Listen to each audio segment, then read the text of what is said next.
حنخلي حد منكم يفتح الصندوق. لا انت رندا، لا لا لا،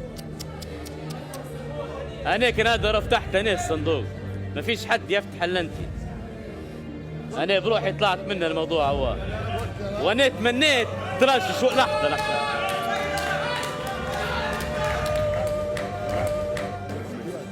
لحظه، انا تمنيت ان هي او المصرف يتصل من جديد بكل صراحه.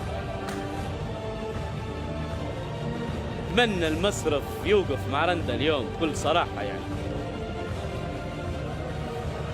لكن انا قانونيا ما عادش عندي الحق في البرنامج، فيا ريت يا مصرف نبوكم تشجعوا المصرف يتصل يا شباب.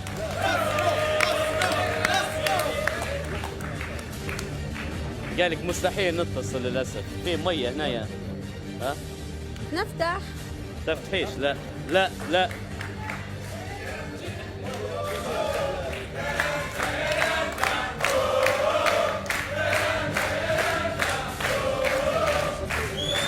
بنخلي زياد يفتح الصندوق. أنا لازم. انت نبي نعرف على شرفطتي 125,000 وعلى شرفطتي ال 150,000. لأن أنا حنقعد مخلصة مع أصحابي نعرضوا عليهم ونقول لهم ما تقبلوش كملوا وهم خسروا.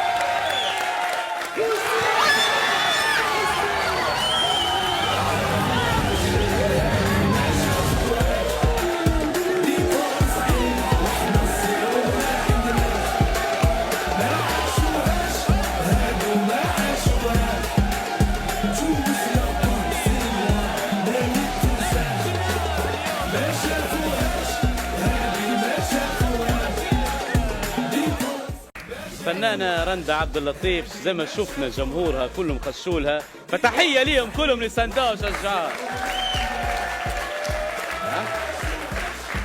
ألف ألف مبروك عليك، فوزك أكبر قيمة في البرنامج في نسخته الثانية، ولأول مرة حد متسابق يربح القيمة المالية الكبرى في البرنامج 250,000 دينار. أيوب قالوا صار له هبوط. أنا نقول لكم كلكم شكرا، والله العظيم نحبكم من كل قلبي، حتى الجمهور اللي ما نعرفاش تعودنا عليكم ونحبوكم، ووقفتكم معنا تنشرب الفلوس حبيبات قلبي. نشكر أيوب المخرج، نقول له شكرا بارك الله فيك.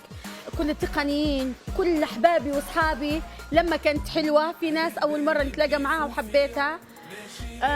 آسفة ما نقدرش نذكر أسماء لأني كلكم بنحبكم، نخاف ننسى حد نتعاتب نفسي ونظلم الشخص اللي ما ذكرتش اسمه. شكرا لبرنامج